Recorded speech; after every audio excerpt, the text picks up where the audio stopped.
Awesome. So as part of our video spotlight series, we are highlighting various modules on the continent. And today we are here with Dr. Witney Schneidman. Dr. Schneidman has nearly 40 years of experience working across Sub-Saharan Africa, drawing on his experience in the State Department, the World Bank, think tanks, and his own consulting practice. He has advised energy, technology, consumer, and health companies, among others, on projects in more than 30 African countries. He's currently a senior international advisor for Africa at Covington and Berlin LLP, where he has been since 2012. At Covington, Dr. Schneidman works with international and African companies to mitigate risk, resolve disputes, and help companies align their commercial objectives with the economic development objectives of African countries. Dr. Schneidman, your resume is truly remarkable. Thank you so much for being here. Esther, it's my pleasure. Thank you. Awesome. So our conference theme discusses how technology-enabled entrepreneurship, agribusiness, and energy solutions can drive a sustainable and growing Africa. We see, as you know, some of these hottest trends on the continent.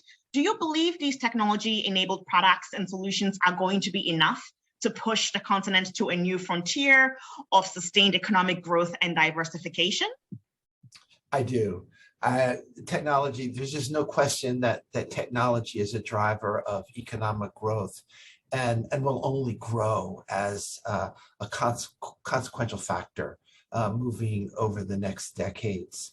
I mean, we've seen it, you know, with the explosion of M-Pesa in Kenya. I think that's just one example. You look where the VC investments are going. They're going into the money payment system. I mean, that touches tens of millions of people on the continent.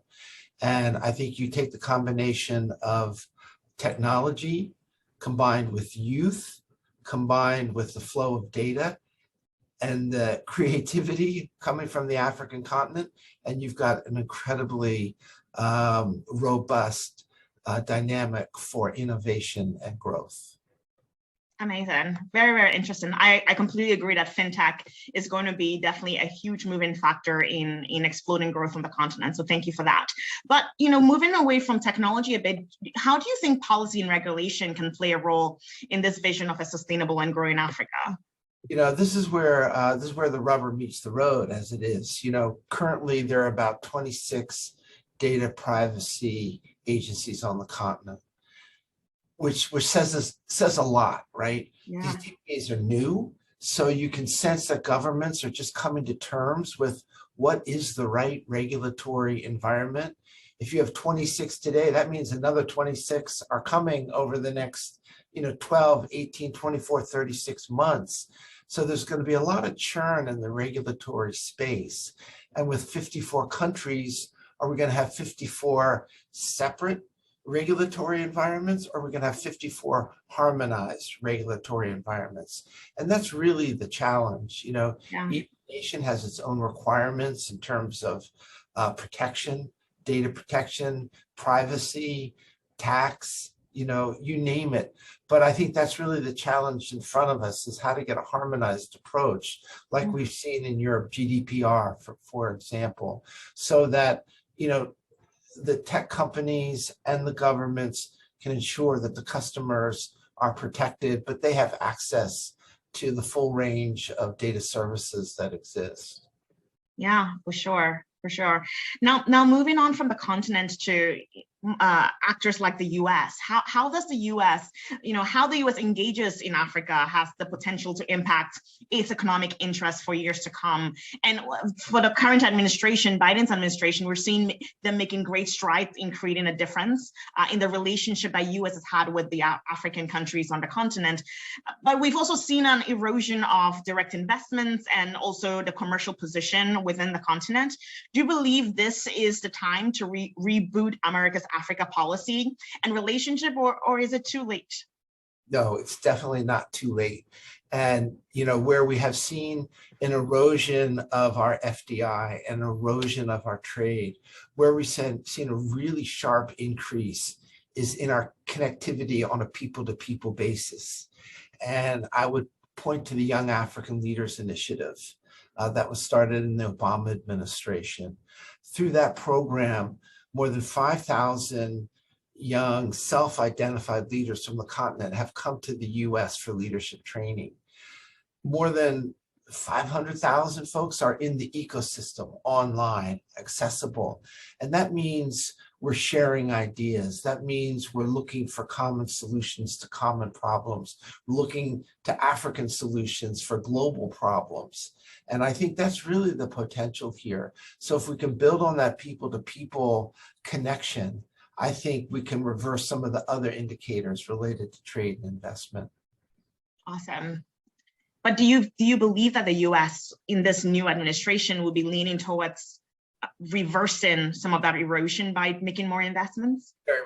Very much so. I mean, we've already seen the administration talking about a digital Africa initiative, for example. We don't really know what form that's going to take. I think the administration is working that out. But, you know, all of our leading technology companies are on the continent. Microsoft has been there for 30 years. Google's been there for 15 years. Facebook has a presence. IBM has been there for decades. I mean, Africa is not new to the US in the tech space. I think now the challenge is really just sort of bringing it together, having the tech companies work together to work with the governments to really leverage the technologies on behalf of innovation and development. Awesome. Thank you for sharing that.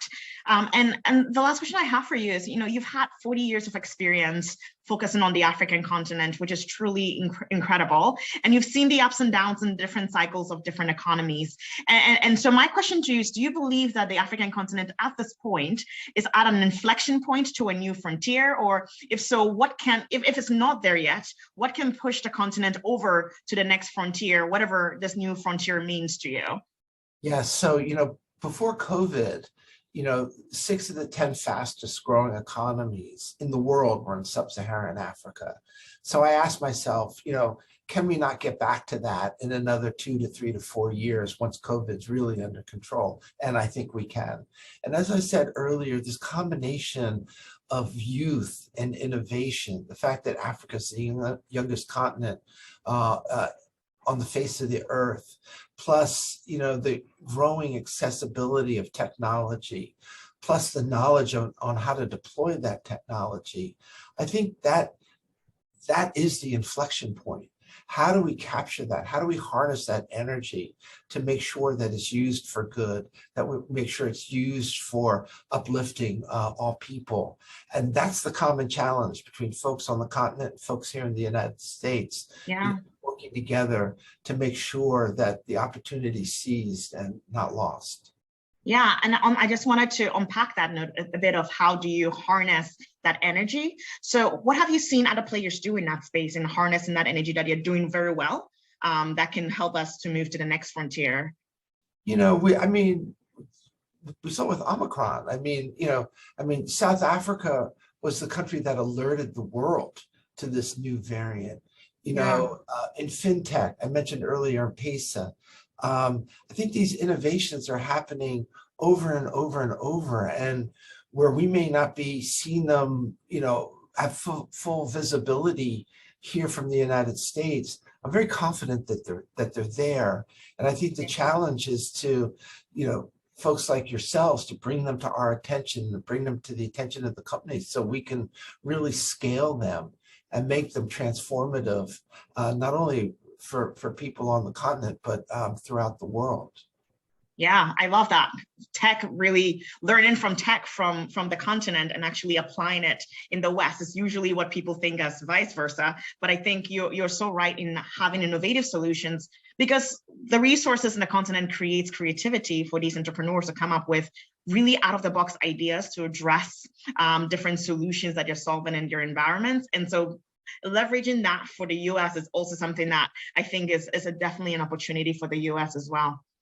Right. I mean, I truly believe in the notion of African solutions to global problems. Yeah.